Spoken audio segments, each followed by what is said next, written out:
Hey everyone, welcome to another cool IT tech video. In today's video, it is going to be an Intel versus AMD, and I'm going to be going from 1978 at the inception of the 8088 all the way up to the Ryzen 9 9000 series and the Intel's 14th gen series. And so that you don't take a look at my mug for another hour, I'm basically going to show the video fully recorded over some gameplay video of all kinds of classic games ranging between MS-DOS and Windows 11. So I hope you guys enjoy. If you don't, well, tough luck. Cheers. To get started, we're going all the way back to 1978, where Intel has finally released the 8086 processor. And having acquired a big, delicious, juicy contract from IBM for the IBM PCs, IBM has insisted on Intel to get another supplier. And thus, this is how AMD came to be into popularity. So AMD was basically recreating the exact same chips as Intel, the 8086, and then in 81, the 8088. And then in 82, the AM286 or the 8286, which went up to 25 megahertz. In 1985, Intel finally released the 386DX. This was a very good chip, and this is where computers were starting to be the computers we know. We were starting to see them more and more in people's homes, but they were still very expensive and very rare. At this point, Intel no longer wanted to share their technology with AMD, and there were some legal battles that ended up happening. Long story short, AMD reverse engineered the 386 and released the AM386, but many years later in 1991. Sadly, I wasn't really into all of these CPUs or IT back in the day because I'm born in 1983, so I was way too young for that. Back in the day, I used to go out with my friends, and my first video game console was in the late 80s, which was an NES. However, before the NES, in 1978, there was the Atari 2600. However, this worked with a different CPU. It wasn't an x86, it was a MOS Technology 6502 or 6507. To get back to the x86 CPUs, in 1989 up to 1992, Intel finally released the 486, which has been a very successful and popular CPU. These were on Socket 3 and then Socket 5, ranging between 25 and 100 megahertz. There were some lower end 486s, which were the SX, which didn't have a MAF coprocessor, or the DX, which was the better one. There was a DX2 at 66 megahertz in 91, and in 92 the DX4 with 100 megahertz. In 1993, AMD released their version of the 486. So in 93, there was the 486DX, 94, the DX2, and 95, the DX4 at 100 megahertz. So while they were a little late in releasing those, people were still buying 486s in the early 90s. So it was still very viable, and these CPUs were actually performing extremely well against the Intel ones, even beating them in some specific application. Also in 1993, Intel released the Pentium processor, which we all know and love today. This was a huge leap in performance, and it just annihilated the 486. However, it was extremely expensive. For example, back in 1996, when the Pentium 150 was released, it was sold for $547 US. And the Pentium 166 was sold for $750 US. So in today's money, $750 is pretty much about $1,500 today. So imagine that plus your motherboard, plus your RAM, plus your hard drive. All of the computer components back in the day cost a little fortune. So fun thing to note, your Pentium 150 ran at a bus speed of 60 megahertz. And the Pentium 166 would run at a bus speed of 66 megahertz. And the way the CPUs are operating is they're basically running on the bus of the motherboard with a multiplier. So the multiplier between the 166 and the 150 is identical. So when you set up your computer, you have these little jumpers that you place on the motherboard, which would dictate the voltage, the multiplier, the bus. So you would set the proper multiplier, but on the bus speed, instead of putting your 150 megahertz Pentium at 60 megahertz, you just accidentally put it at 66 megahertz, like the Pentium 166. And all of a sudden, you have a Pentium 166. It runs the same identical way, and the clock frequency difference is so minor that there never was any issues with that, except that you save $200. And that was basically early overclocking.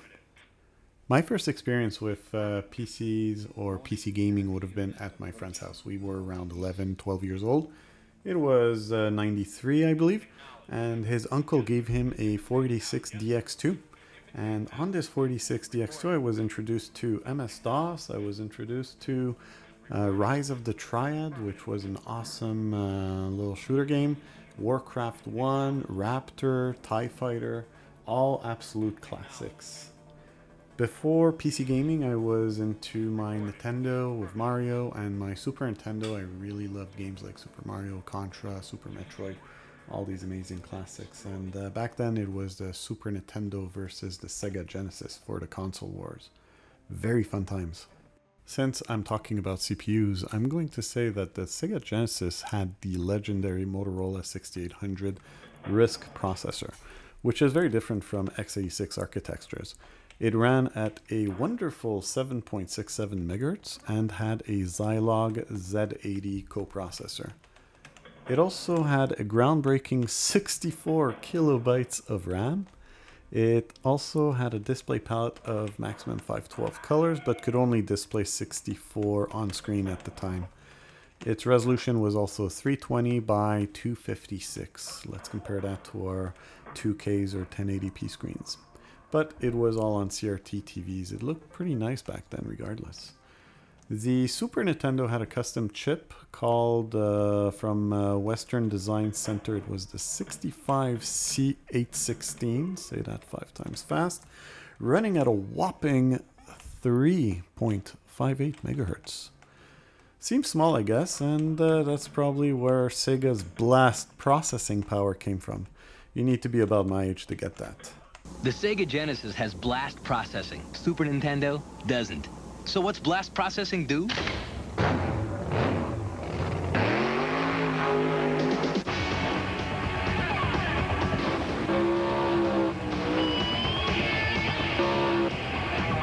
And what if you don't have blast processing?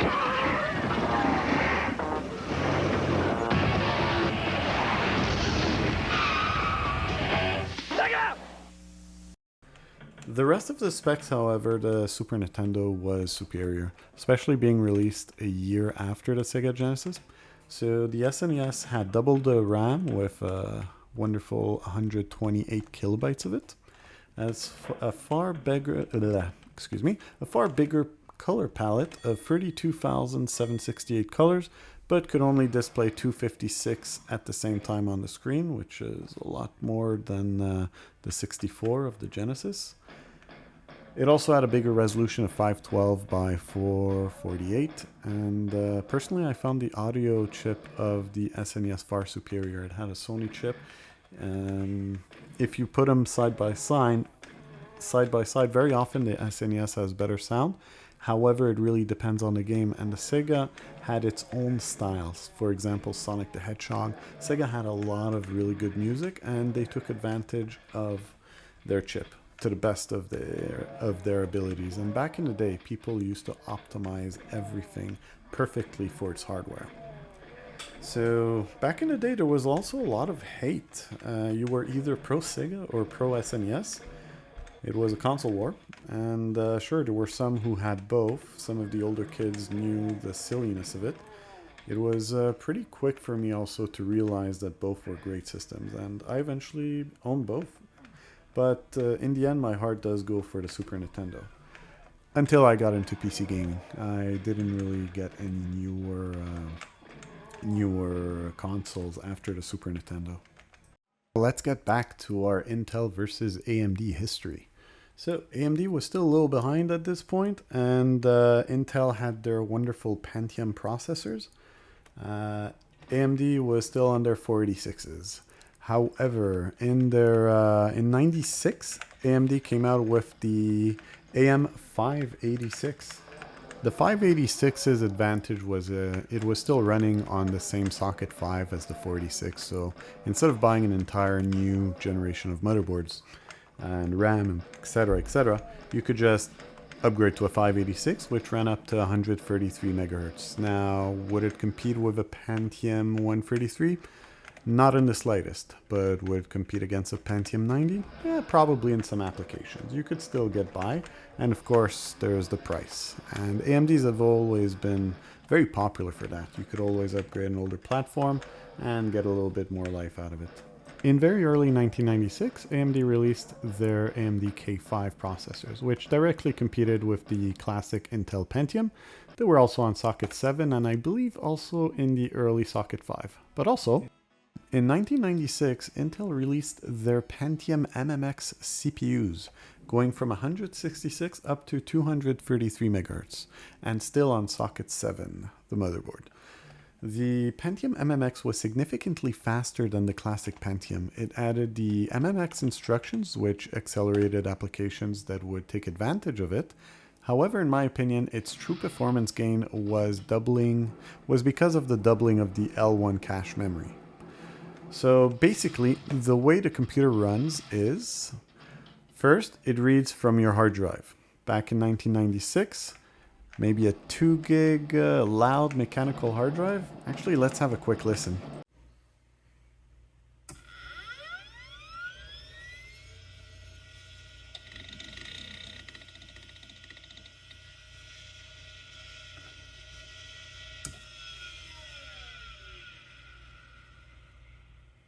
Nom de Dieu, de putain de bordel de merde, de saloperie, de connard, d'enculé de ta mère. It's like wiping your ass with silk. I love it. So the hard drive information goes straight to the RAM. The RAM is way faster, which is why it goes there actually. RAM is volatile, however, so the second your computer shuts off, all stuff that's in the RAM is gone. So if you're working on a Word document, you're typing, and you never clicked on the save button, which would transfer the stuff from the RAM into the hard drive, it would save in the hard drive file. If you have a power failure and your thesis, you've typed hours without saving, which normally in modern OS, Word will auto-save every once in a while. Anyways, so long story short, stuff would be gone. So RAM is where stuff like the OS data is usually needed and where it stays. You can check that by going to the task manager and the processes. All these processes are in the RAM. But in this case, to continue our explanation, everything goes to the RAM, goes to the L2 cache memory. Back in socket 7 motherboard days, the L2 cache was on the motherboard running at the bus speed. L2 cache holds what is about to get processed by the processor. L1 cache is the memory within the processor as it gets processed. So doubling the L1 cache would definitely increase the performance of the CPU, hence why a Pentium MMX is faster than a classic Pentium, because the MMX has double the L1 cache. So I'm not really an engineer. Actually, I'm not at all an engineer, and I'm sure there's a lot more to it in the technical aspect. I'm just some random guy on the internet making a video. So if this stuff kind of interests you, I definitely encourage you to look it up in greater detail. As I said, AMD released the AMD K5, and right after, I believe in 96 or 97, forgot, they released the AMD K6, which directly competed against the Pentium MMX. The K6 ran between 166 MHz and 300, which is a much higher clock speed. But if you'd compare a K6 233 with a Pentium MMX 233, they were both trading blows very equally, and the AMD K6 was significantly cheaper, so it was an amazing option for the good old socket 7 motherboards. This is the time where I'm the most nostalgic about when it comes to IT. I basically started on my friend's 486, which is around that time. And after begging my dad for a while so he can get us a family computer, 6 months later, he finally paid, I believe at Future Shop in Montreal, $3,200 Canadian dollars for a Pentium 133 with an underwhelming 8 megabytes of RAM, which wasn't enough. My friend's 486 had 16 megabytes. So in Windows 95, it was kind of starving for RAM. And to play video games, it would be faster to shut down to MS-DOS and start my games from there. So we had this compact Pentium 133, played Warcraft 2, Duke Nukem. Quake was way too slow on it because lack of RAM. Eventually, I sold this $3,200 computer for $600, and I built my own computer, which was an AMD K6 233 with 16 megabytes of RAM, a 4.3 gig Quantum Bigfoot hard drive that sat in the 5.25 bay, huge hard drive, and it had an ATI 4 megabyte video cards. So the compact was shit because it was a compact, and just like now, back then, OEM computers are crap. They try to save as much money as possible, and my friend's 46 was as fast as this stupid piece of shit of a compact. My AMD K6 233 was a wonderful computer. I have the best memories with it, from playing Warcraft 2 by dial-up modem against a friend of mine, screaming at people not to pick up the phone to disconnect us, to eventually upgrading it with a Diamond Monster Voodoo card to play games like Quake 3D accelerated, Quake 2 also ran very smoothly on it. It was a lot of good times.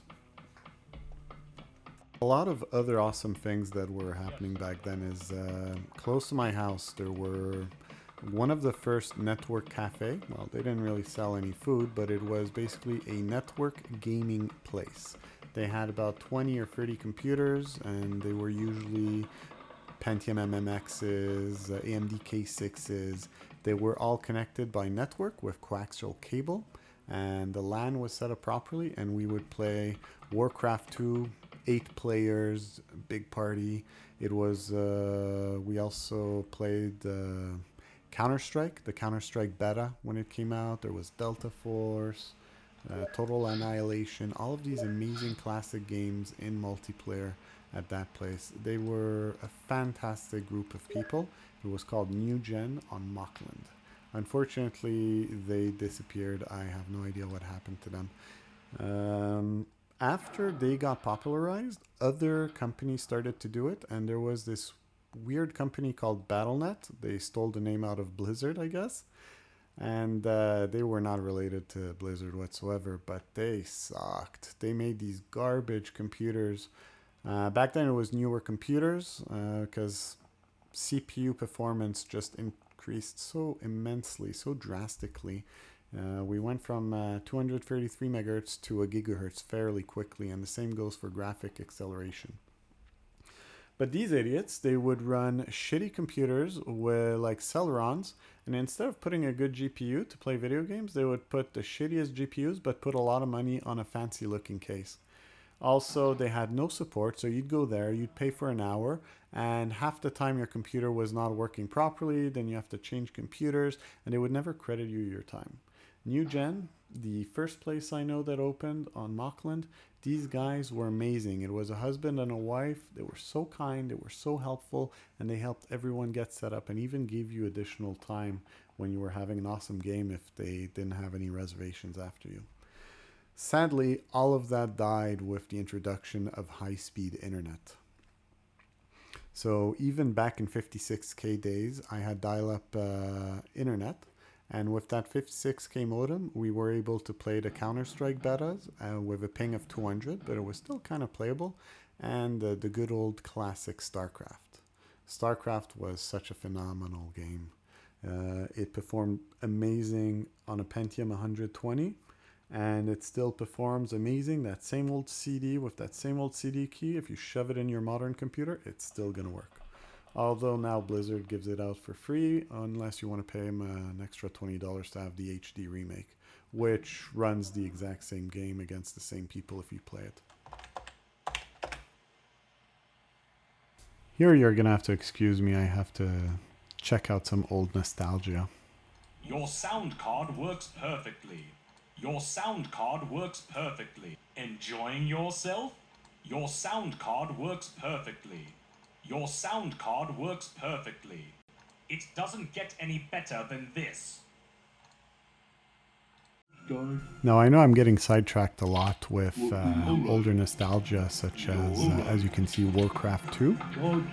I'm going to get back to the original program. I just want you to appreciate the quality of the music of this good old game. The audio in this game was just phenomenal.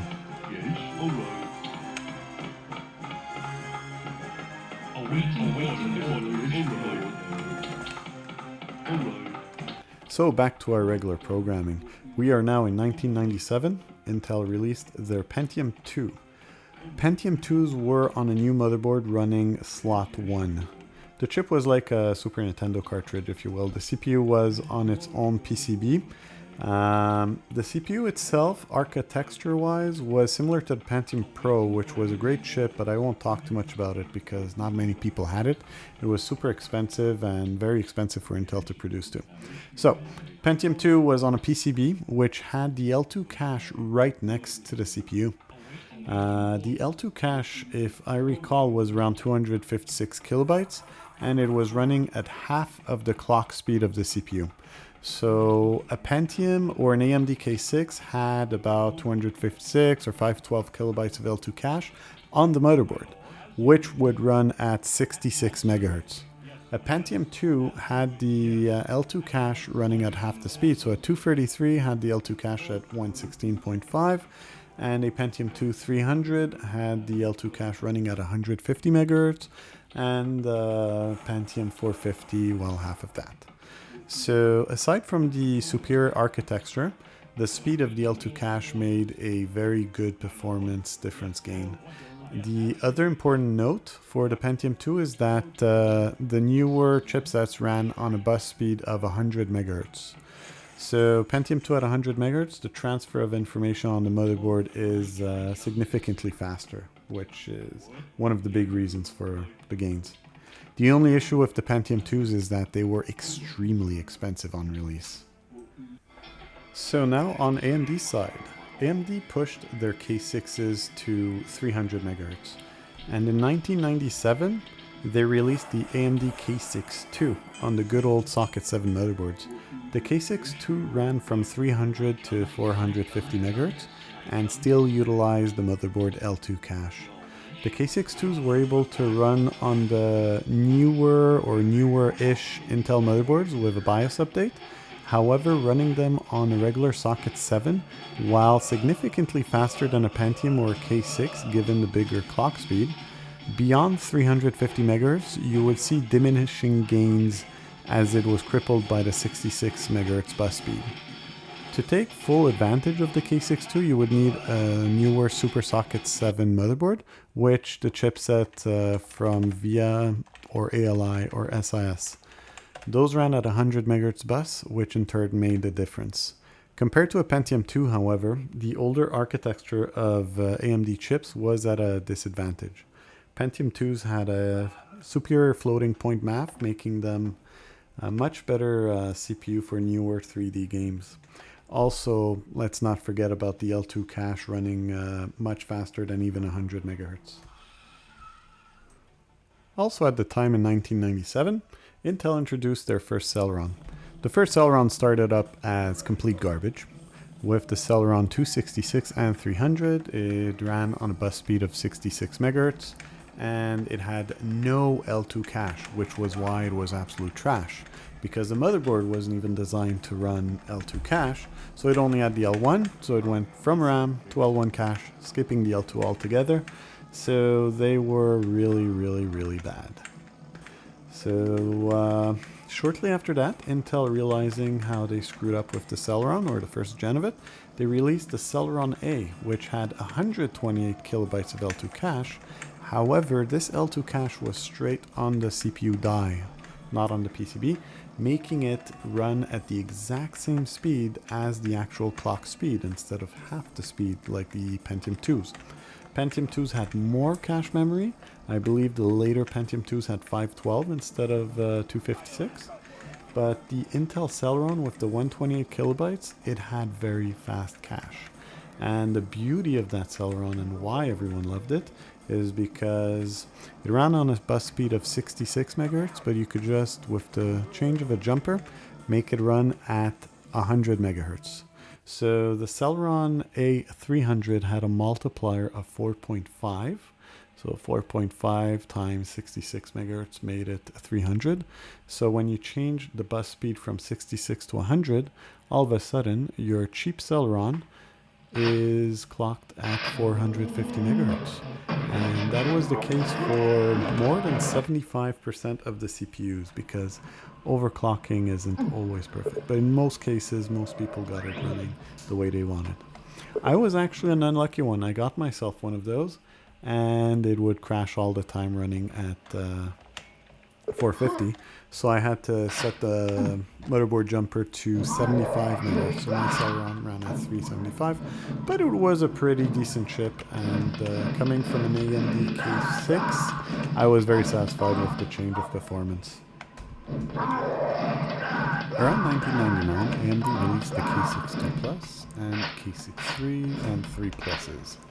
The K6 II Plus had 128 kilobytes of L2 cache, and the clock speeds would go up to 570 megahertz.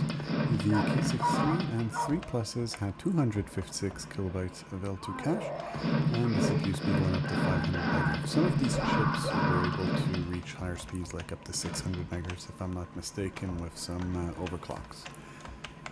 They were fine chips and loved by those who used them. It was also pretty awesome that users of Super Socket 7 motherboards, being such an old platform at that point, were still able to get such a decent performance upgrade, and making users of that platform with early Pentium 3s to a certain degree, keep milking the platform until those times. However, as they still utilized an old architecture, they had some trouble competing against the Pentium 2s and CeleronA, assuming they were on the same clock speed. So you'd need a faster clocked K6 II Plus to compete with a Pentium 2 of maybe 50 dollars. But again, that really depends on the application. One little note that I forgot to bring up about the K6, the regular K6s, they actually did support MMX. The K6 2s and 3s all supported a new set of instructions called 3D Now. And games supporting 3D Now would gain around 10% performance, which was fairly nice. The only thing is, not all games supported 3D Now on release. They were sometimes supported a couple of months, maybe in some cases a year after the release of the game. Sometimes it was a community update. But an extra 10% performance, that was pretty good back then. As I said just earlier, in early 1999, Intel released their first generation Pentium 3. Those had a new set of instructions called SSE and an improved L1 cache controller. Besides that, they were similar to the Pentium 2s. In the end of 1999, Intel released the Pentium 3 Coppermine on Socket 370, which was finally a new motherboard and back to basic sockets. And those were some pretty solid chips. Their clock speeds ranged between 500 megahertz to 1130. However, 1130 wasn't super common. I remember you could also find a Socket 370 slot adapter, so you could take a newer Coppermine Pentium 3 and slot it into your older slot 1 motherboard. In my case, after burning up the Celeron A300, I replaced it with a 333, which I also overclocked and eventually killed because I was a young idiot. My next upgrade was a Socket 370 motherboard with a Celeron 850, which I also overclocked to over 1100 megahertz. And that also eventually died, and I replaced it with a Pentium 3, and at that point I stopped screwing around. Still in 1999, about the same time that AMD released the K6 3s, AMD also released their first generation Athlon CPUs. Those first gen Athlons were on slot A motherboard, which was not compatible with Intel boards. After Socket 7, both AMD and Intel would have their own motherboards and chipset. The first and second generation AMD Athlons were going between 500 up to 1000 megahertz. They had 512 kilobytes of L2 cache. The cache was running on the slot, basically at 50% of the CPU speed until 700 megahertz, 40% of the speed up to 850 megahertz, and 33% up to 1000 megahertz CPUs. The third generation Athlon CPUs, codenamed Thunderbird, were Socket A, also known as Socket 462, and had 256 kilobytes of L2 cache on the chip running at the full CPU speed. Their clock speeds ranged from 600 up till 1400 megahertz. Those chips competed beautifully with the Intel Pentium 3s, and it is still heavily debated which were better. In short, the Pentium 3s on BX motherboard chipsets could overclock better. Athlons didn't overclock as well, and some people would also claim that they were not stable. I guess they were a little hotter running, but if you kept them cool and out of the box, clock per clock, I would say the AMD Athlon finally had the edge. Also during those days, AMD was quite a bit cheaper than Intel. We are now in year 2000, and this is where I feel Intel kind of screwed up. They became obsessed with the clock speed race, and they released a new interesting architecture for the new Pentium 4. We are now in the Intel Net Burst era. The first gen Pentium 4s, codenamed Wilamette, were pure absolute garbage. At least that's my opinion. At first released on the new socket 423, with newer, stupid, expensive RAM bus dynamic RAM, aka RDR, which was really fast, but it really didn't save this trash of a CPU. Other motherboards would also work with the cheaper traditional SDRAM PC133, and later on socket 478, which had the first DDR RAM. People were still buying a lot of late Pentium 3s or Athlons, and honestly a 1000 MHz Pentium 3 or Athlon would perform about the same as a Pentium 4 1.5 on Wilmette core. Clock per clock, they were crap, and that was due to the the net burst architecture, which had a very long pipeline. In short, per megahertz, they would do a lot less work. So around 2001, AMD released their AMD Athlon XP, still on socket 462. At this point, they couldn't compete with Intel on clock speed numbers, so they had rated their CPUs with a PR number. For example, an Athlon XP 1500 Plus would be around 1333 megahertz, or an Athlon XP 2400 would be around 2 gigahertz or 2000 megahertz. The early generation Athlon XPs run at a bus speed of 266 and had 256 kilobytes of L2 cache. In my case, after my Pentium 3, I moved to a socket 462 motherboard with an Athlon XP 2400. I also spoiled myself with a GeForce 4 Ti 4200, which was one amazing GPU, which sadly was short-lived as it lacked newer DirectX support. So even if it was faster than newer cards like the crappy NVIDIA FX 5200 or even FX 5500, it couldn't run newer games such as Battlefield 2. So I changed it to an ATI Radeon 96 Pro, and yeah, those were the good old days.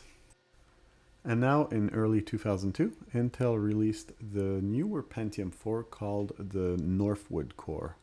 Those ran on socket 478 utilizing DDR RAM.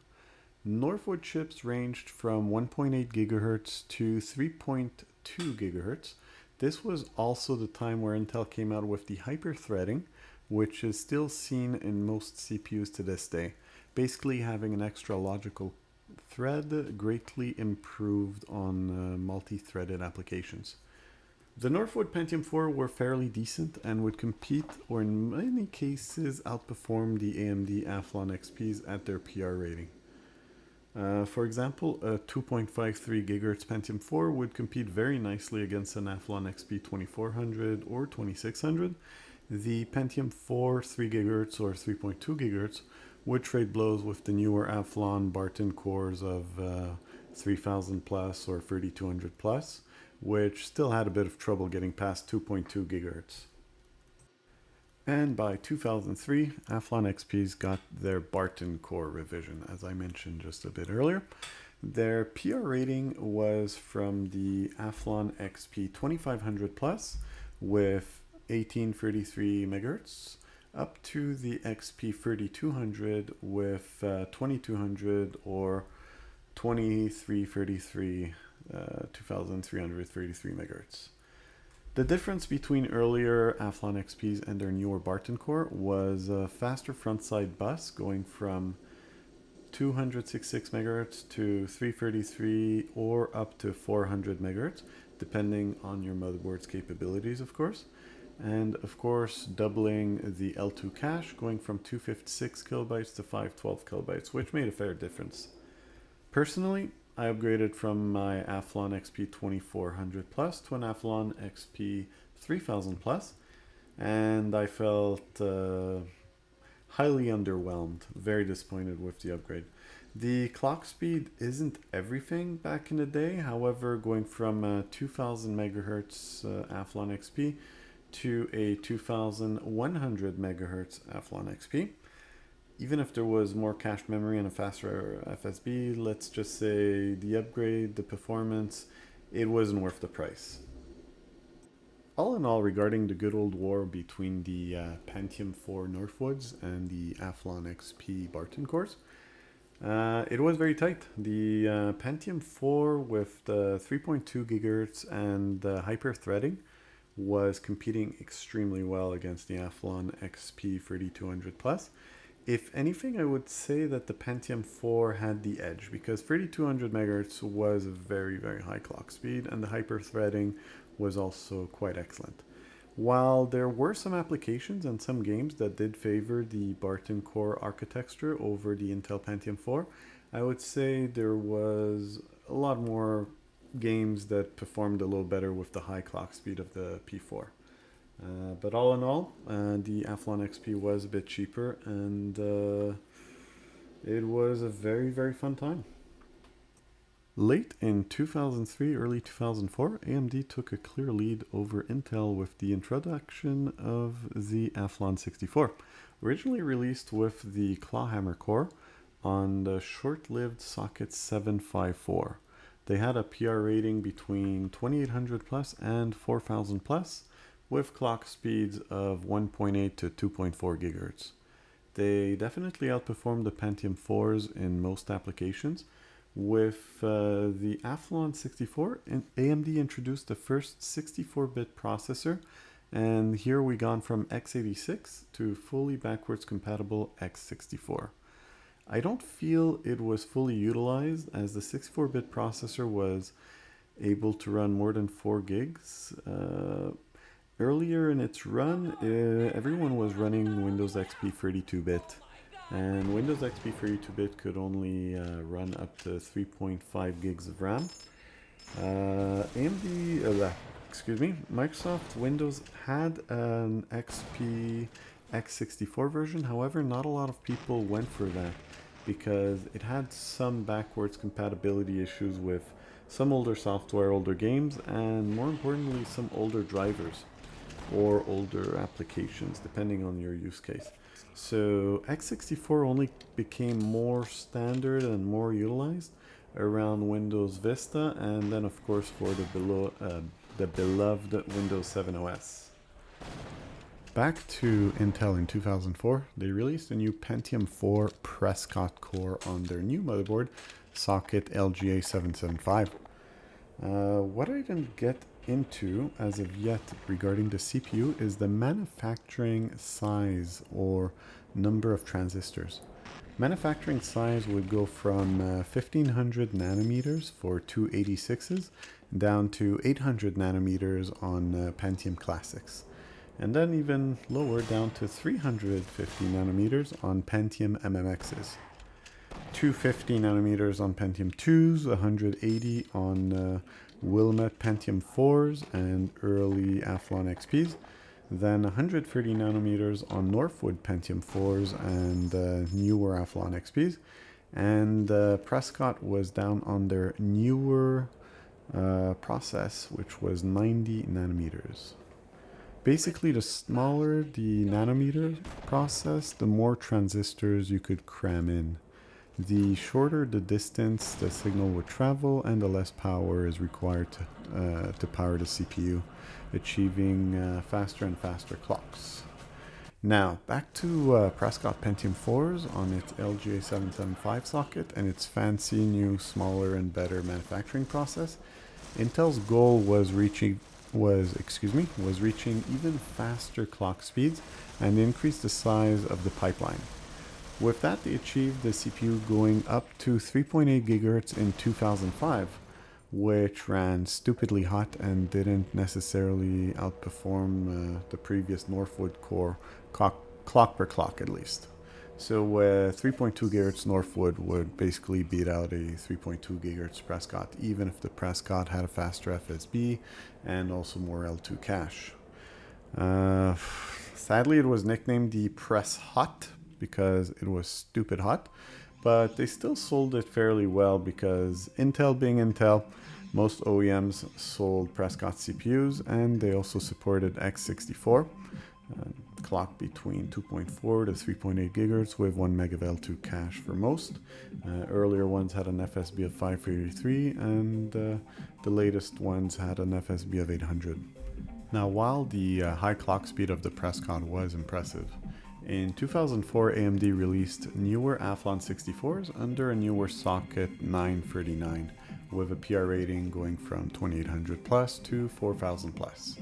Socket 939, just like Intel's LGA775, introduced dual-channel memory, which doubled the memory bandwidth.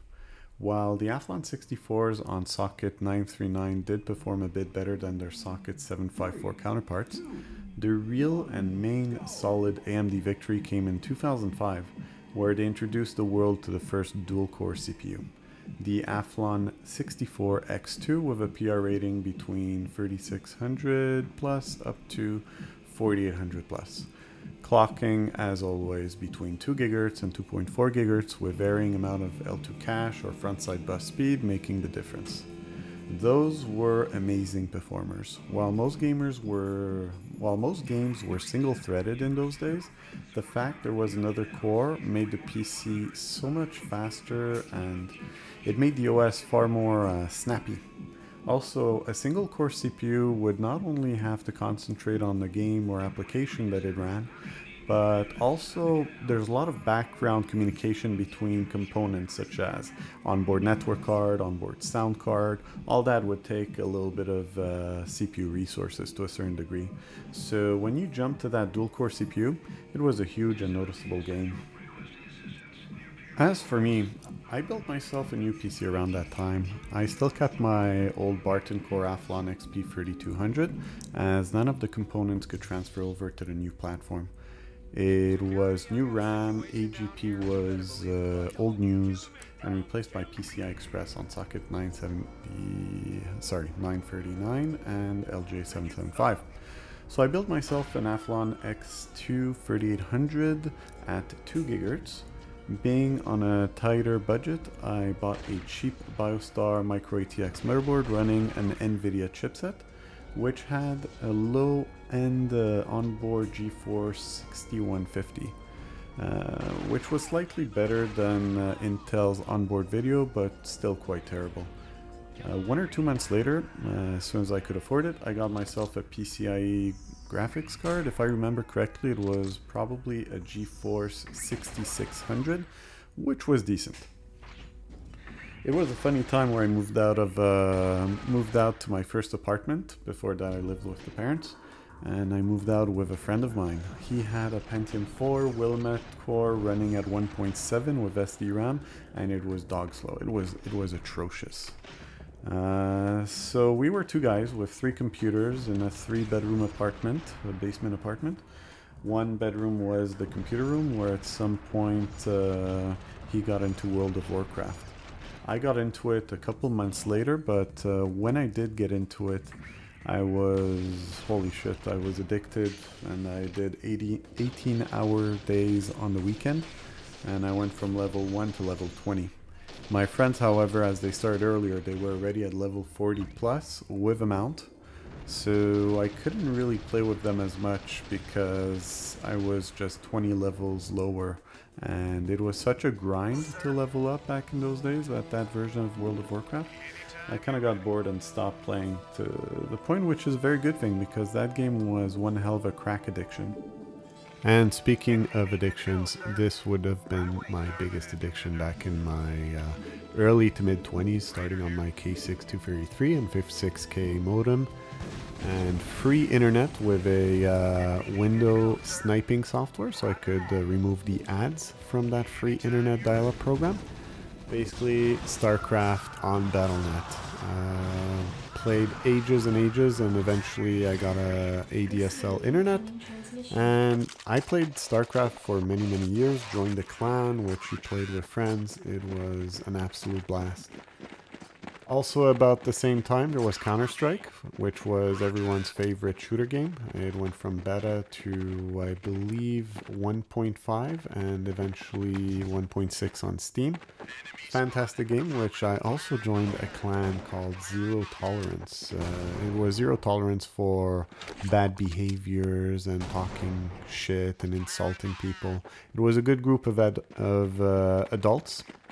And yeah, lots and lots of fun time, very nice, respectful environment, and again, I guess that would have been the peak of my gaming skills.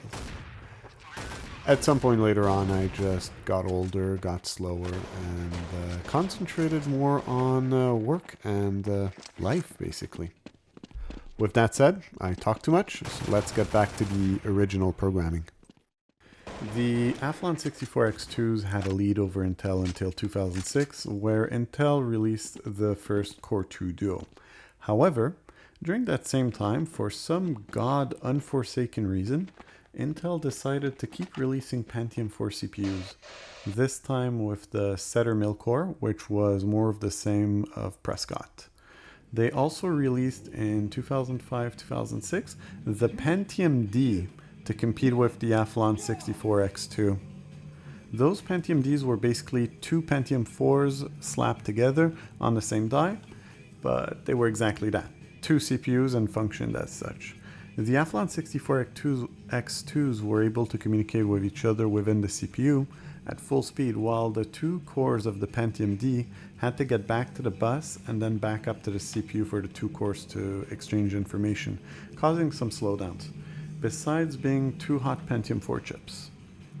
Also, for some god-awful reason, Intel released the stupidly named CeleronD, nicknamed Celeron Disaster. This was basically a Prescott-based Celeron D, which one would assume the D was for dual, like the PentiumD, but nope. Single core trash is all that it was.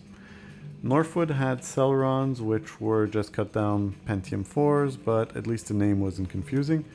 I also have to note that I skipped over AMD's versions of Celerons, called the AMD Durons for the original Athlon, and AMD Semprons for newer AthlonXPs and Athlon64s. They were generally cheap and well received for their price and the performance they were giving. Now in 2006, the PentiumD and the retarded CeleronD aside, Intel got their act together and released the Core 2 Duo, also on LGA 775, which was an excellent long-lived platform. The Core 2 Duos from 2006 to 2008 had speeds of 1.6 to 3.0 GHz. The different revisions such as the E4300, E4700, E6300, 6800, 7200, and up to the 8700 had varying bus speeds and amounts of L2 cache memory. The 8000 series peaking at a huge 6 megs of L2 cache. Oh yeah, this game was fantastic. Max Payne had such amazing storytelling and a lot of fun gameplay. Let's have a listen. Vinny got needy. Just the man I've been killing to see. Pain? Freaking fed! I knew from day one there was something screwy about you. What do you think you're doing? You're a freaking cop. You ain't got squat on us. You can't just come in here waving your piece like it meant something. Yeah! Oh my God! Oh God, you shot me! Ah! You're dead, Payne! What the hell are you waiting for, you apes? Kill him! Kill him! With pleasure, boss. Gagnetti bailed. I made like cherry on fat. Honestly, that clip really doesn't bring the game justice. There's a lot better than that. Anyways, back to our CPUs. In 2007 up to 2009, Intel also released the Core 2 quads, the quad cores. The Q6600 running at around 2.4 gigahertz up to the 9650 at 2.83 gigahertz with a huge 12 megabytes of L2 cache. The Pentium name made a comeback, taking over the place of the Celeron. The Pentium chips of those days were cut-back dual cores, meaning cut-back Core 2 duos, and they performed quite well. Also important to note that with their slower bus speed and lower L2 cache amount, they overclocked drastically. What was funny is that at the exact same time, Intel still released a lot of PentiumDs, and many people showed on different YouTube videos and benchmarks how a 1.8 gigahertz Core 2 Duo significantly outperformed the PentiumD at 3.4 gigahertz. Now back to AMD. In 2006, AMD released a new motherboard socket. From here on, those sockets would be long-lived. AM2 was released and later revised to AM2 Plus. AMD released newer and faster clocked Athlon X2s. Between 2006 to 2008, the Athlon X2s ranged from 3800 plus to 6400 plus, with CPU speeds going from 2 GHz to 3.2 GHz for the 6400 plus. Most had 512 kilobytes of L2 cache per core, while the later 6000 plus and up had 1 megabyte per core of L2 cache and a faster frontside bus. Overall, for 2006, they were competitive against first-gen Core 2 duos, but as the years went by and newer Core 2s came out, AMD lost its lead. AMD was counting on their incoming Phenom chips to take back the lead. In 2007, they released their first-gen Phenom chips, which had some initial flaws. Later revised Phenom chips were a bit better, and they were able to outperform Core 2 Q6600, for example. However, that Phenom would have been released close to a year after the Q66. So by the time it was released, there were other Core 2 quads that would kick its ass. The Phenoms ending with 00, such as the 9100, 9200, and so on, had a flaw. I forgot exactly what it was. I think it caused a crash. The revised Phenoms ending with 50, such as 9250, 9350, all the way up to 9950, were better. They didn't have any flaws. However, first gen Phenoms had 512 kilobytes of L2 cache per core and introduced the L3 cache, which they had 2 megabytes of. They didn't overclock very well, and they peaked at 2.6 gigahertz for the 9950. On my next PC was an Athlon X2 5200 at 2.7 GHz on an AM2 motherboard sporting the excellent NVIDIA chipset, back when NVIDIA made chipsets for AMD and while ATI was battling it out with NVIDIA for graphics cards. I really loved my Athlon X2. It was a fantastic chip and properly faster than my previous Gen 3800. Later, as time went on, I waited for the Phenoms to drop in price and I updated my BIOS, got a Phenom 9950 at 2.6 GHz. I give it a very small overclock to 2.73 because mentally I wanted the satisfaction of having a newer CPU that didn't clock lower than my previous one. Silly, but while the Phenom got bad press, it was an excellent cost-effective upgrade for anyone that was coming from AM2 Athlon. Late in 2008 and early 2009, Intel released their Core i series of processor, with the Core i3, i5, i7, and much later the i9 CPUs, and they significantly increased their performance lead over AMD. The first generation i5s and i7s were released about at the same time on two different platforms, a lower end 1166 and a higher end LGA 1366 with triple channel RAM configurations. The Socket 1156 had the excellent i5 750 and 760 with up to 2.8 GHz boosting up to 3.3. The i7 860s, 870 and 880 clocking to 3.6 GHz boosting up to 3.73. By 2010, for reasons I really can't understand or explain, Intel decided it was a good idea to release some i5s, the 650 and up to the 680, and they were confusingly dual-core CPUs with 4 threads, and then the i3s, 530 up to 560 up to 3.3 GHz, also dual cores with 4 threads. LGA 1366 was exclusively for i7 quad cores with a thread. In 2009, AMD released the Phenom II CPUs. They were built on a newer manufacturing process of 45 nanometers compared to the older 65 nanometers.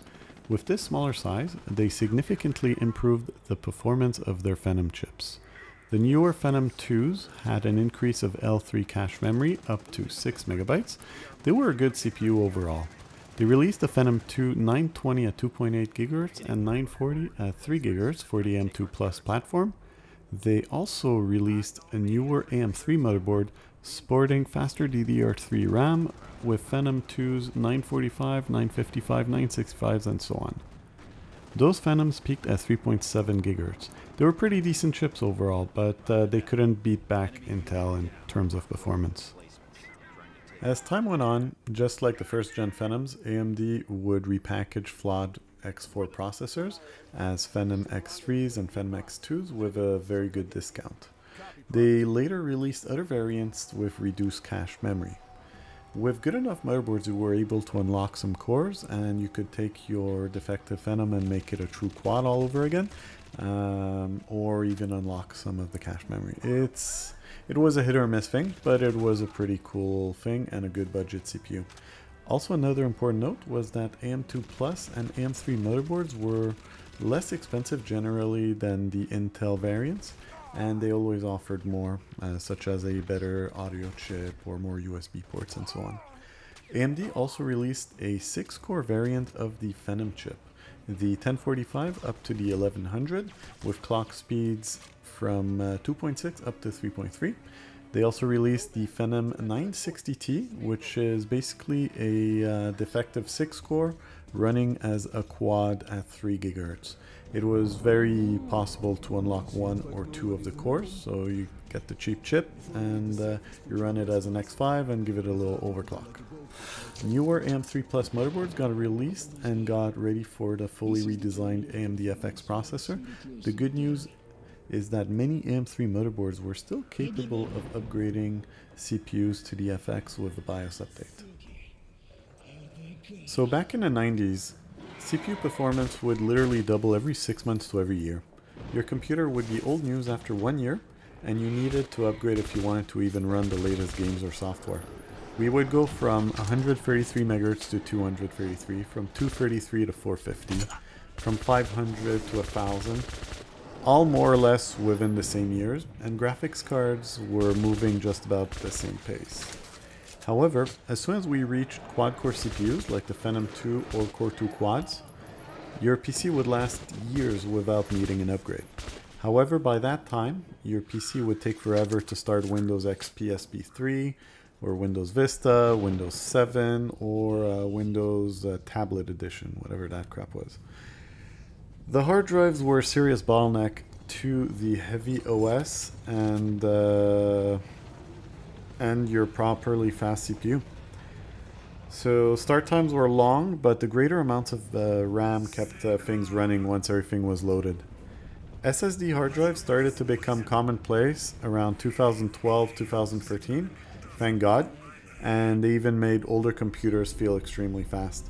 SSD drives made a massive night and day difference in your PC's responsiveness. From here, with Intel, not a lot happened between 2011 and 2017. They got the lead and made it bigger with their second gen CPUs, and decided to take a nap. So in 2011, Intel released their second generation i-series CPU, codenamed Sandy Bridge.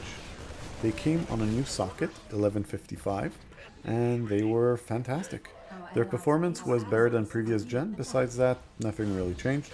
i3s being dual cores with 4 threads, i5s being quads, and i7s were quads with 8 threads.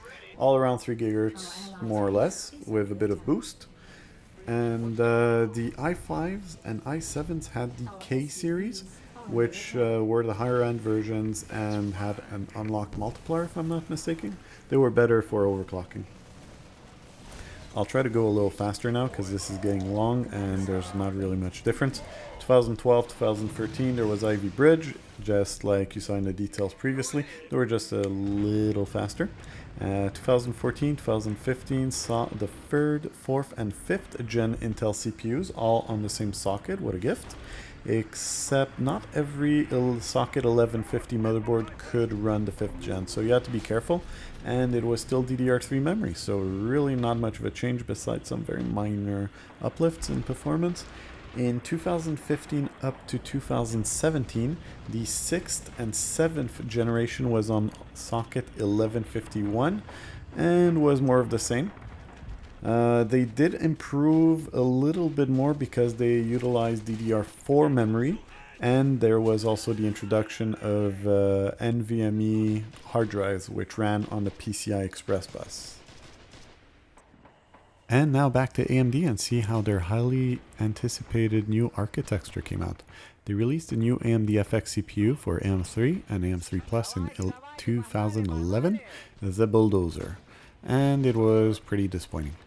The same goes with, it seems like it, every new architecture. The first generation has a couple of bugs.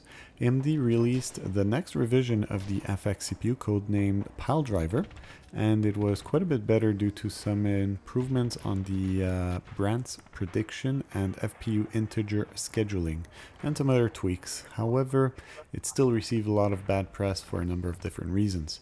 First, AMD seemed to have been chasing the clock speed, kind of like Intel did during the Pentium 4 days. And second, the single core performance was pretty terrible. By that I'm saying a single core of an AMD Phenom clocked at the same frequency as a single core of the AMD FX. The Phenom was actually faster. Third, they were generally more power hungry. Now, in AMD's defense, they did try to innovate and do something new. The FX lineup was intended to offer up to 8 cores for the consumer by running an interesting architecture.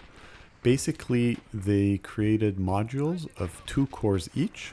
So the FX 4000 series ran on 2 modules for a total of 4 cores.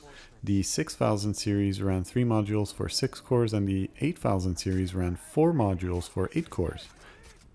The one issue is that the 2 different cores within the module shared the same L2 cache, and some say that would be one of the reasons for its lower single-threaded score, amongst other things.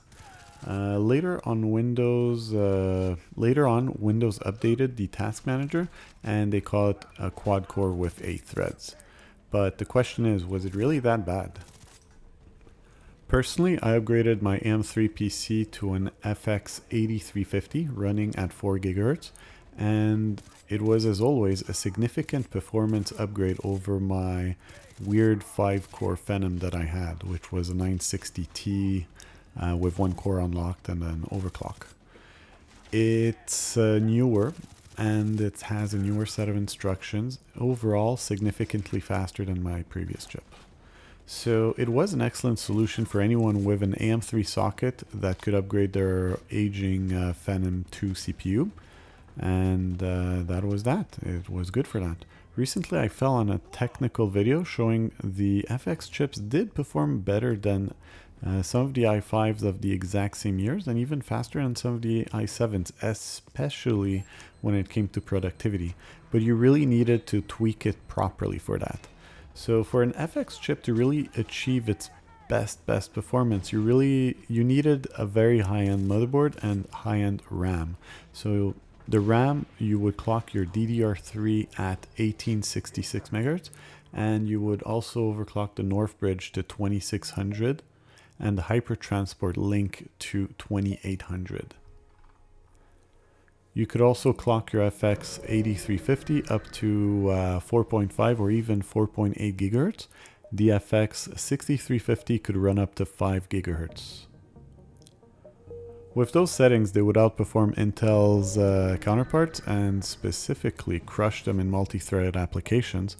But in my opinion, out of the box, or even out of a crappy OEM pre-built, an old Dell aged like fine wine in the sense that they're absolutely everywhere. And you can give them a decent video card and they'll perform quite well even in 2024 standards. Between 2014 and 2017, AMD didn't release any newer high-end performance chip, except maybe the AM3's FX 9590 clocking at 4.7 boosting to 5.0.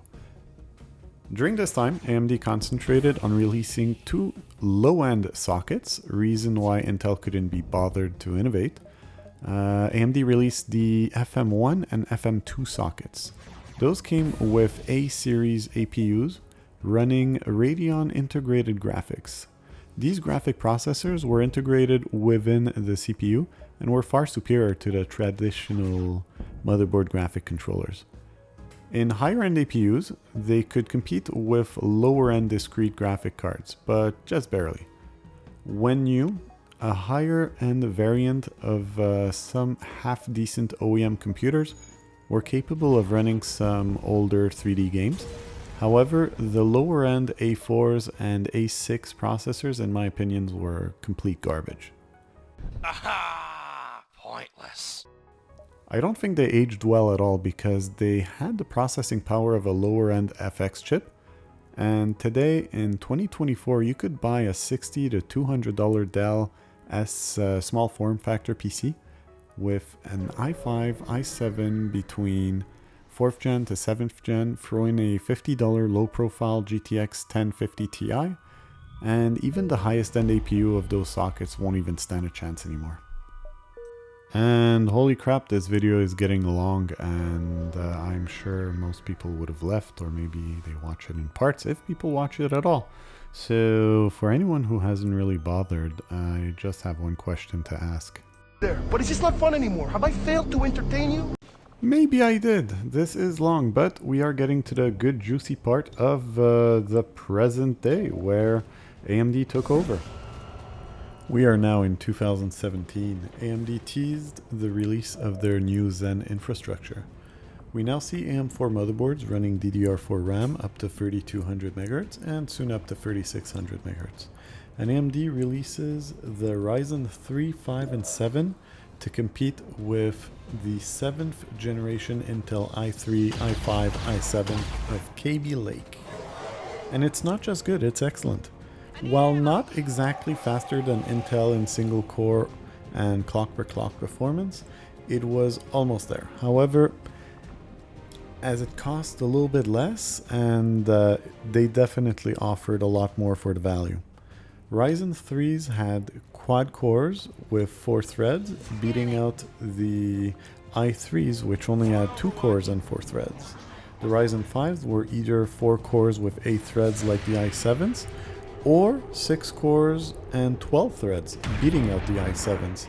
Then there was the Ryzen 7s, which had 8 cores and 16 threads. Needless to say, Intel finally responded with a proper refresh. So Intel gave us an overly similar yet different socket, 1151-2, for Coffee Lake 8000 series.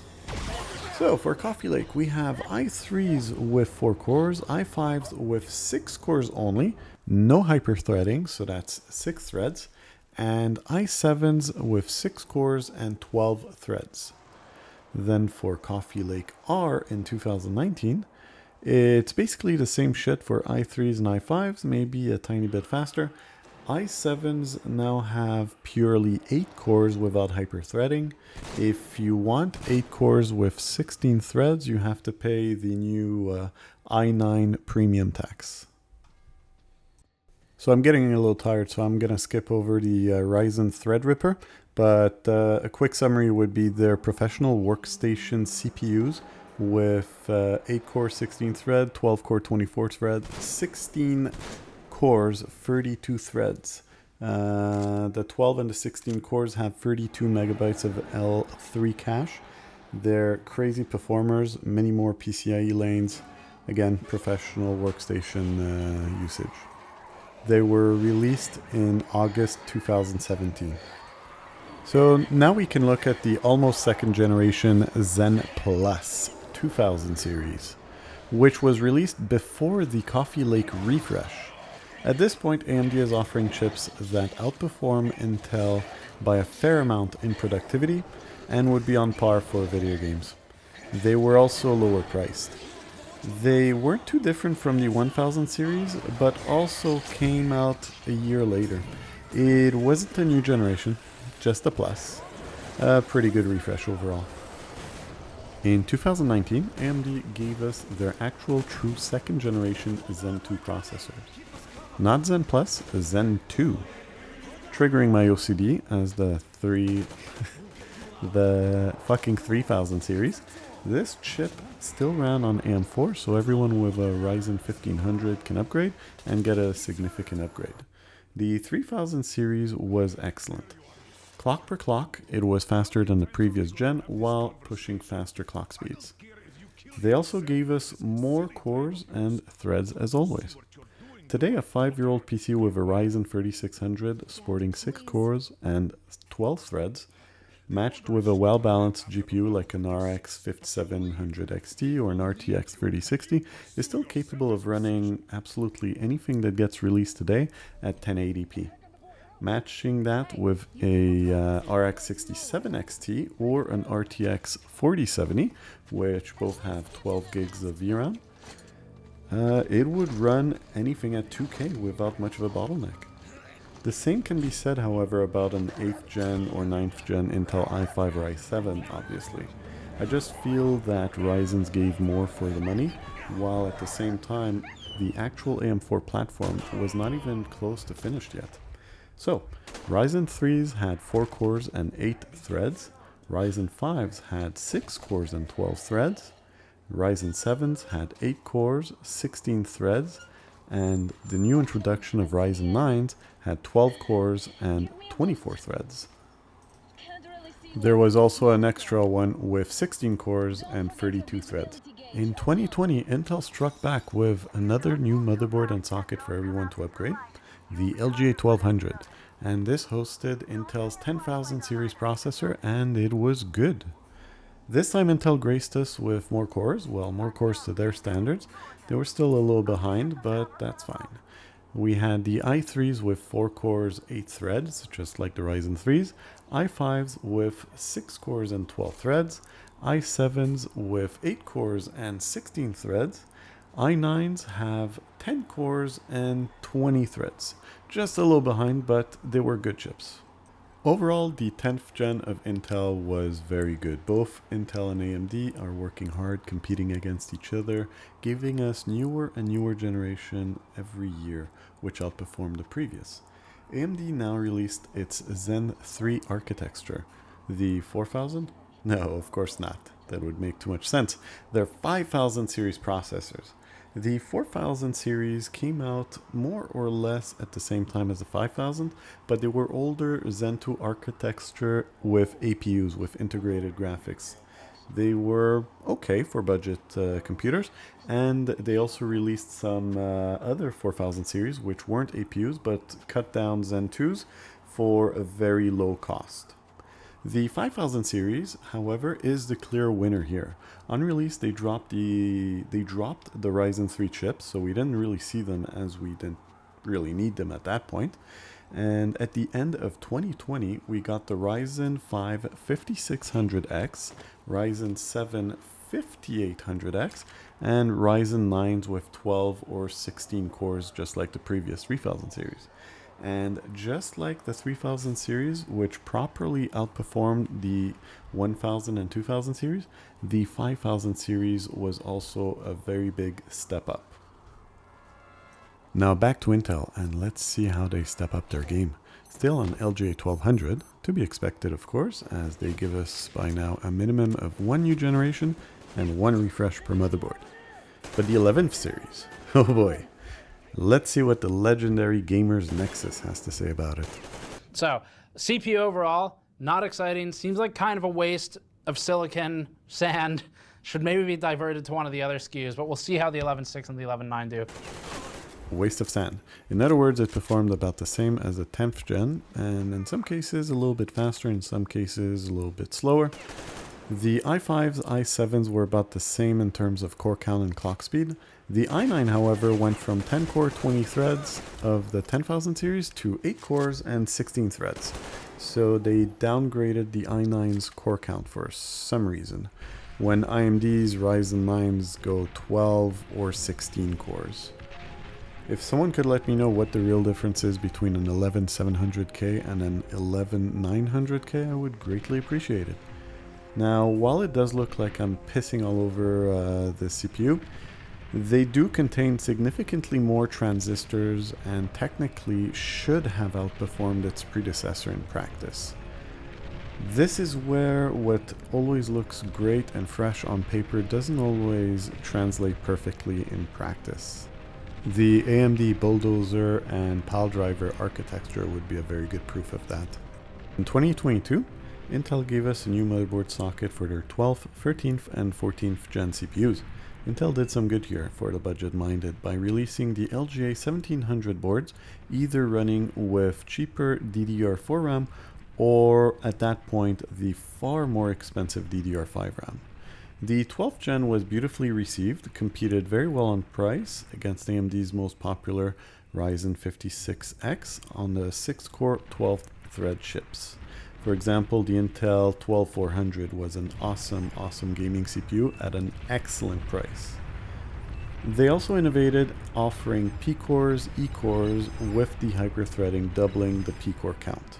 So a chip with 8 P-cores, 4 E-cores would have 20 threads.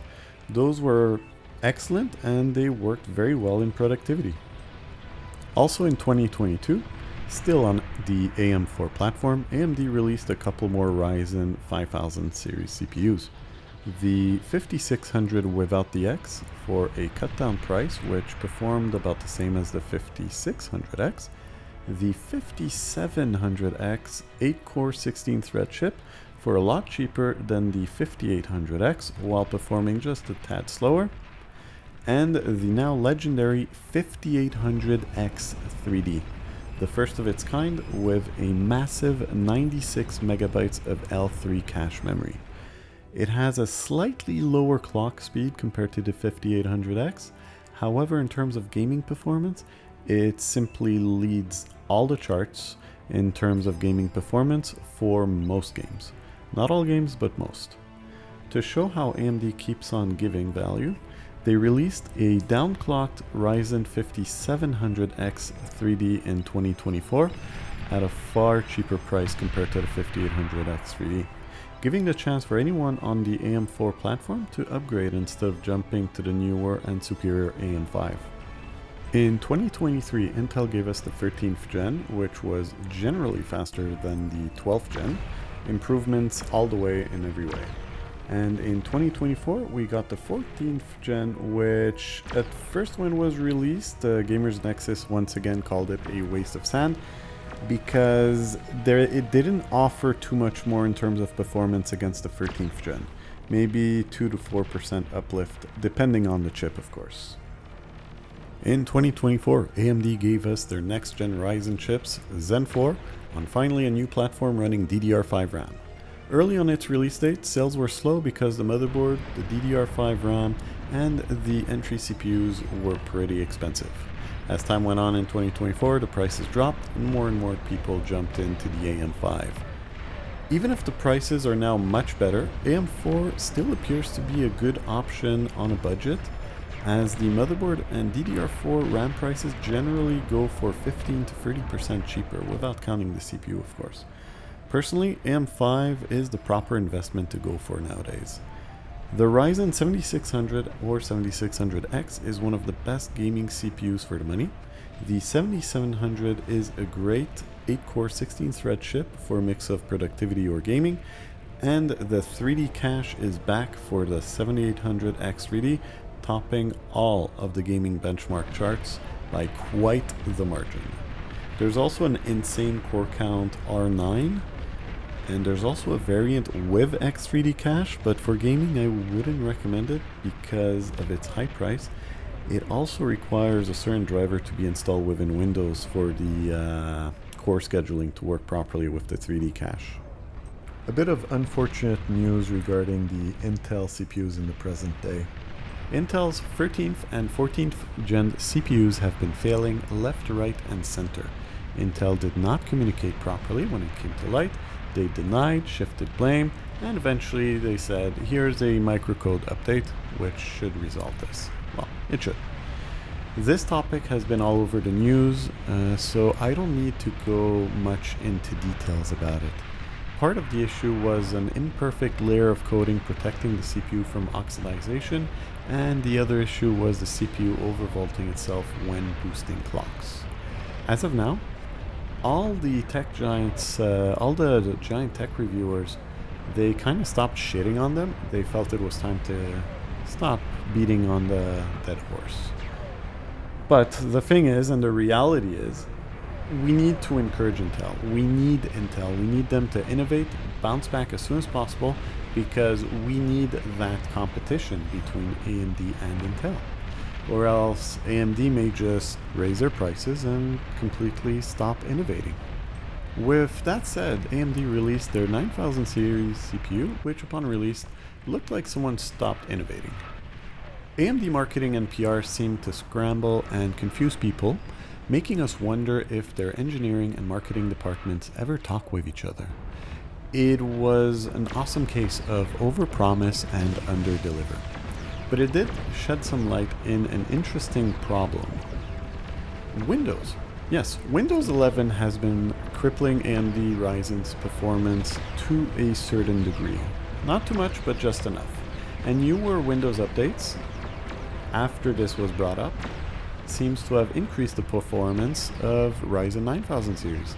And to everyone's surprise, it also increased the performance of the 7000 series. And the 5000 series too. But not always. Sometimes it would perform better, and sometimes it would not perform better. While Intel CPUs are apparently completely steady regardless of the Windows installation, AMD's benchmark results are all over the place depending on your Windows installation, if it's a clean install, if it was upgraded, if you installed the latest installer with all of the latest service packs, or updated to that service pack. It also depends on the game. Some games run better with the update, some games run a little worse with the update. But overall, a fully updated Windows does generally run a good 5 to 10% better in the results. But it's not always clear, and we'll see with time how much better it gets. Well, holy shit, that was a stupidly long video. I hope you guys really enjoyed it. I'm sure it was a little boring at some points, but hey, here I am trying something new, and hey, it's enjoyable. So I did record most of the gameplay videos. Some of it I snagged off the internet, and I've done all the research and documenting of all of these different AMD and Intel CPUs. It's all in an Excel spreadsheet. I can link it out on my website if anyone's interested in downloading it. I can make it available. So let me know in the comments below if you'd like that. I do need to do a little bit of cleanup on it to make sure it could easily be sorted. But all in all, I had a lot of fun doing this. So I wish everyone who's enjoyed this all the best. And if you didn't, well, I don't give a shit. So cheers and have an awesome, awesome time.